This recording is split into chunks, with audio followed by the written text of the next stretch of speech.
Hey guys, welcome back to my channel. Today I'm going to show you how you can get Dia de Muertos logo pack in EA Sport FC Mobile 24. So this is the Day of the Dead logo you can get from this game.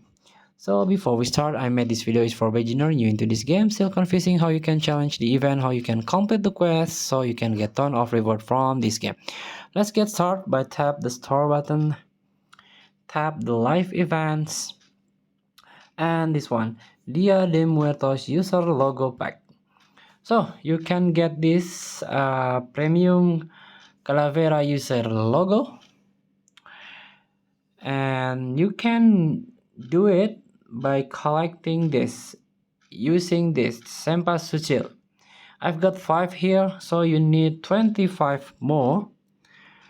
So you can be this Sempa Suchil can be earned from quest and challenge mode matches and used to exchange for player on other Dia de Muertos item. This is the item, for example.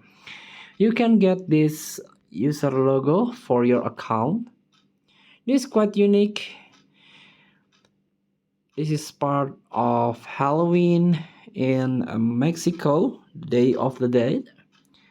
So if you're interested, use this logo. Please exchange it with this Sempasuchil. Thank you for watching. Don't forget to comment, like, and subscribe. And so click this button below. Enjoy the game.